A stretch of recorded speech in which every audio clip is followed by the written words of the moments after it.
Hello and welcome to Rev Sports. I know you guys must be wondering that why am I doing this video from indoors?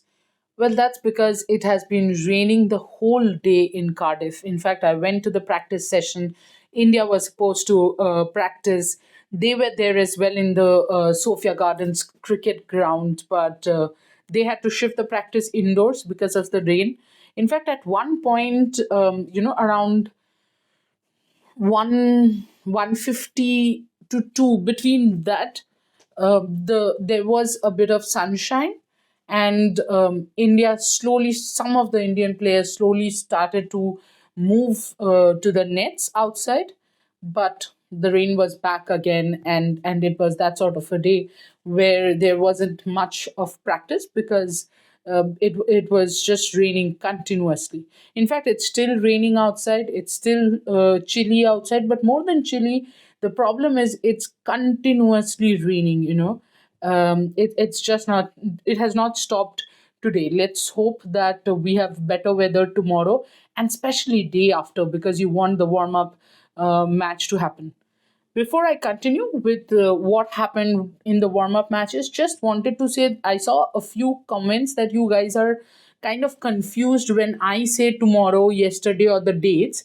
You have to understand that what I shoot at night or the previous night goes the next day morning, right? Because England is 4 hours behind India, and that's why that yesterday tomorrow can be confusing. So just wanted to make that clear for the audience that I am shooting at night of England, and for me um, the sixth. It's the sixth night. For you guys, it will be seventh morning when you guys watch the video. So that's the confusion that's going to happen. Now, the World Cup has officially started because the warm up games have started today. There were four warm up games, two played at Derby and two at Loughborough. The games played at Derby were Scotland versus Netherlands and Pakistan versus Sri Lanka. And at Loughborough, it was South Africa versus Ireland and New Zealand versus Bangladesh. Well, Scotland versus Netherlands, Scotland scored 163 for 5, and Netherlands were 105 all out. For Scotland, Darcy Carter and Catherine Bryce, as usual, scored. There was also 32 not out of 20 balls by Priyana Chatterjee towards the end, which actually pushed the total, and of course, Pipa's Prowl as well, who scored a 14 ball 20, which actually pushed Scotland's score above 150, because at one point it seemed like even though Catherine Bryce and Carter did get Darcy Carter did get starts, but again they did not convert it. They got out in the 30s, which is where it kind of felt that probably Scotland will be restricted to 135, 140. But it is that push from Priyana's Chatterjee and Pipa's Prowl that took the total above 150, in fact, to 163. And Netherlands, of course, were nowhere close to chasing the target. In fact, only four of their batters got to double digit. Nobody even reached the 30-run mark. And if you look at the bowling of Netherlands, well, Catherine Fraser opened the batting for Scotland. Sorry, opened the batting for Scotland, but she got a duck. But while bowling, she did compensate. One of the reasons I think all rounders are so important in T20 eyes, she picked up 3 wickets and did contribute with the ball. Scotland will be happy with the beginning. They are building up to be a strong team. And I think Snehajish and I have repeatedly said that we won't be surprised if Scotland goes on to beat one of the teams in their group. Coming to the next game, which was the morning game at Loughborough, it was the South Africa versus Ireland game. And South Africa pulled up South Africa as usual, as unpredictable as ever. They it was reduced to a 18 over per side game because it's raining in Loughborough as well. It's that kind of time of the year for England. It can start raining anywhere at any point of time. Anyway, South Africa got 135 for 8. Guess who scored for South Africa? No points for guessing. Out of that 138, 65 came from their captain Laura Woolward's bat. So I mean, Laura Wolvaardt is coming as the best batter probably in the entire women's cricket lot right now. Just on form, she's in destructive form, but she did not find any sort of support at the other end from any of the South African batters. In the bowling department, they restricted Ireland to 120. I think I was telling this to Snehashish. I think there's a pact between Shabnam Ismail and Marizanne Cap that in one game she'll take 5 wickets, in the other game Marizanne Cap will take 4 wickets, then Ismail will come and take wickets. So today it was Marizanne Cap's day, and she picked up 4 wickets. But what I was very impressed with in this match was the way Eva Cunning bowled. It was really nice to see, especially in the death overs, the way she was bowling. I thought she was bowling with a lot of control. She was bowling to the field, and she got awarded as well. I think she has picked up 3 wickets or 2 wickets. I'll just check. Eva Canning picked up 2 wickets, and gave away just 18 runs. And when I say gave away just 8 runs. So sorry. And when I say this, look at the overs that she has bowled. She bowled the 16th over and the 18th over. And out of that, she gave just 8 runs. I was extremely impressed. By the way, she bowled to Nadine de Klerk and got Nadine de Klerk's wicket. She got Sinalo Jafta's wicket, who right now, Sinalo Jafta is, do not confuse the old Sinalo Jafta with this Sinalo Jafta 2.0 version with the bat. Wicket keeping skills, I think she still needs to improve like she needs to go a long way, but batting definitely has improved for her. Consistency has definitely, I mean, there is still a question mark on that as far as South Africa is concerned. But yes, South Africa won the game by 15 runs. Actually, today out of the 4 games, 3 was won by the team that batted first, and only one game was won by the team which batted second. And the game was Pakistan versus Sri Lanka, which happened in Derby. It was the second match in Derby, and Pakistan posted 168, adding on to the two 170 totals that they had posted in the Tri Series. So they're reaching that 170 mark every day, even though, interestingly enough, nobody in the Pakistan side actually crossed the 40-run mark. There are two 35 above scores from Muniba Ali and Fatima Sana. Towards the end, again, it was the expected customers, Fatima Sana and Alia Riaz, who scored big for Pakistan and took the total to 168. There was a brilliant partnership of 42 runs between Fatima and Alia, and I thought they were batting beautifully as usual. Fatima Sana has become a really, really good force to reckon with eventually. But Sri Lanka won the match with 9 wickets in hand. In fact, when Athapaththu got out, I think just 5 or 6 runs were needed or something of that sort.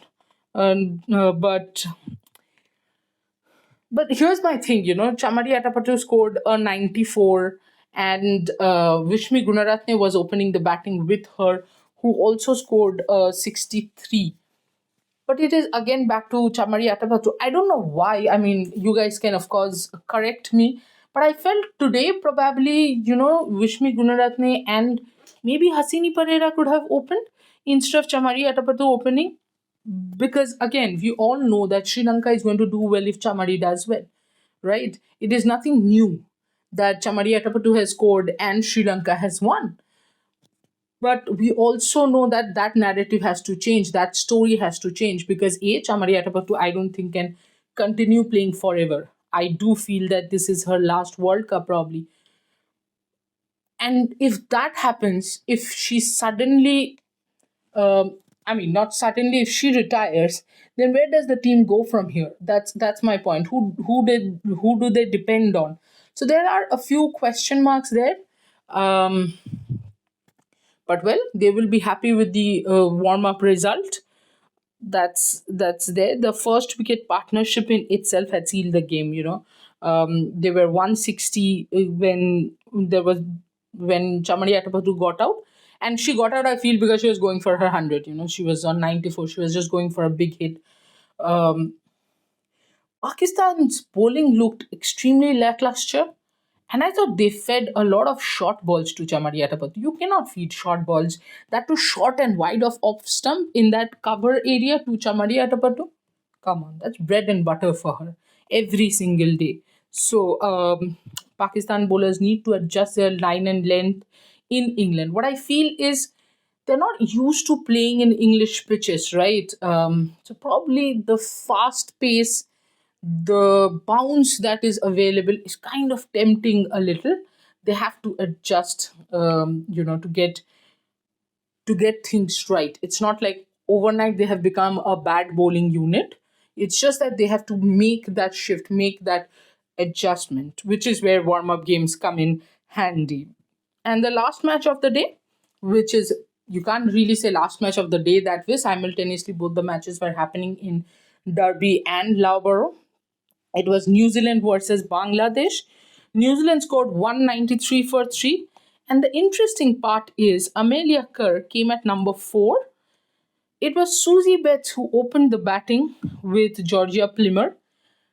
Plimmer wasn't that impressive. 28, she did score 28. But I don't know. I mean, Plimmer does not give me that much confidence that she can run away with the game. Susie Betts was did play well. She got a 49, but also slow start. I did think that towards the end, both Amelia Kerr and Flora Devonshire, Easy Sharp, all three of them played superbly for New Zealand to reach 190. Otherwise, they had started so slowly because in the power play they just scored 50 odd runs. And both your openers cannot be this low. That's my point. One of them have to be, which is if Susie Betts bats in the top order, then Plimmer has to take the aggressive role. And I'm not 100% sure how good consistently can Plimmer be in that role. Easy Sharp, as usual, Sharp. I had to do that with the name. Sorry, but yeah, Easy Sharp was good. Amelia Kerr, and I think this would be music to New Zealand fans' ears that Amelia Kerr back among runs, 50. She was struggling a little in that England series. Sophie Devine did not bat today. Expected. She played really well in that series against England, and Devonshire came and showed her power hitting skills.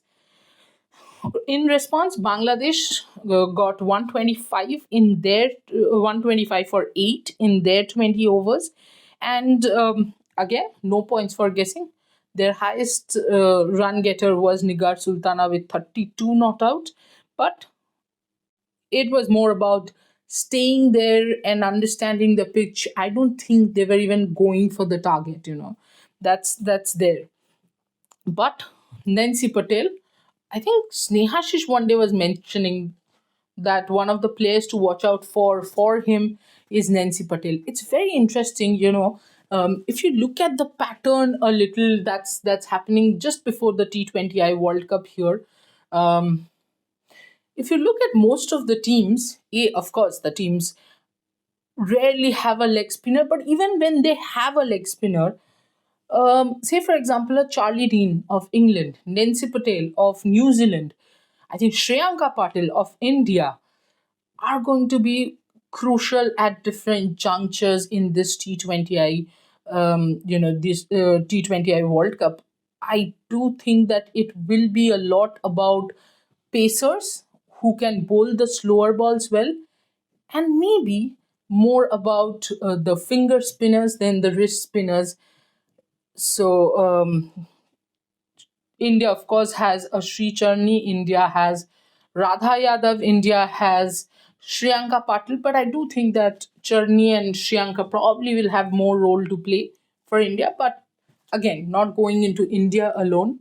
Nancy Patel, yes, I do think she'll play an important role, much like Eden Carson had done in the 2024 World Cup.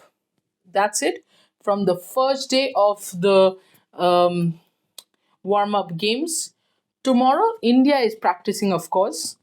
But other than that, there is no warm up game. Again, the next set of warm up games is on the 8th when India takes on West Indies in Cardiff. And let's hope rain just keeps away and India gets that warm up game. It's important to, keep playing matches, and you don't want India to play with rain on, the ground conditions like that. You seriously don't want that. So let's hope the rain stays away completely for the next 2 days, and then we can get some good warm up matches. Whether the warm up matches happen, the practice happen, I'll be coming back with all the updates, and I'm hoping this time it will be from outside, because if I'm in England and if I cannot show you a bit of England here and there, then it's no fun. Tomorrow, I'm also trying to get a special story for you guys. Just hope that the weather is better so that I can, I need to travel to get that story. I can travel only when the weather is better. So let's hope the weather gets better and I don't catch cold. And you guys keep watching Rev Sports. Stay tuned, and you have to like, share, and subscribe, and ensure that you do not forget to watch any of our videos. We'll keep coming back, and today, the whole day probably will be about selection, Afghanistan test match, and then I'll be back tomorrow with more content. Thank you so much. Do like, share, and subscribe, and do keep watching Rev Sports.